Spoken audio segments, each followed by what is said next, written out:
Je finis la soirée avec le match du Barça, hein. Donc, victoire de Paris. Un match un peu plus compliqué, malgré le score 5-1. Victoire, logique, mais plus compliqué parce que, bah oui, Montpellier c'est chiant à jouer. Montpellier c'est chiant à jouer.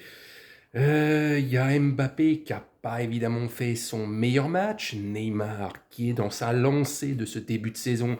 Je vous le dis, son meilleur début de saison depuis 3 ans. Donc il est toujours sur sa lancée au top. Hein, on va pas le nier, même si depuis 3 ans il m'a vénère. Mais bon, on va pas trouver des poux là où il n'y en a pas. Messi un peu moins, voilà. Ce qui me rassure pas plus, c'est Donnarumma. Hein, Donnarumma, sans faire de grandes fautes, mais c'est pas rassurant. C'est pas rassurant.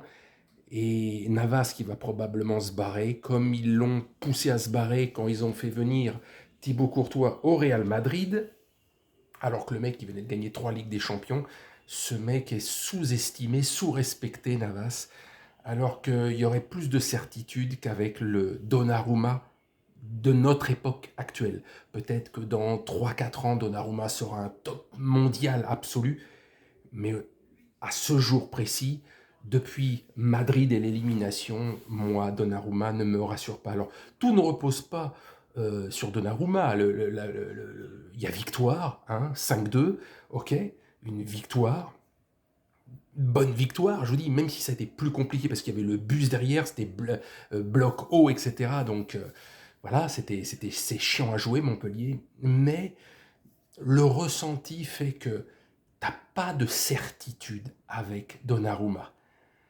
Et quand la Ligue des Champions va revenir, est-ce que les cauchemars enfouis dans son esprit vont pas revenir à la surface? Je sais pas. C'est sur ce plan-là. Moi, je suis pas rassuré avec Donnarumma derrière. Alors, balle au pied, dans la confiance qu'il donne, il y a un truc. Alors oui, les arrêts à la main, oui, il est efficace, mais ça suffit pas. Faut être bon, faut être complet. Et il n'est pas complet. Il n'est pas complet à l'heure actuelle. Je fais une fixette là-dessus parce que je crois que c'est l'un des points faibles du PSG. Et dans une compète comme la Ligue des Champions, tu ne vas pas au bout si tu n'as pas un grand gardien. Et Navas, on sait de quoi on parle. Et voilà quoi.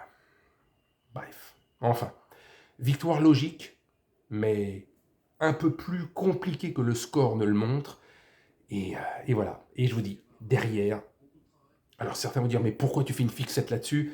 C'est un ressenti général. Il ne s'est pas complètement remis de Madrid. Il y a encore des choses qui bloquent, qui fait que ça rassure pas la défense. Ça rassure pas. Voilà. Allez, bonne nuit à tous.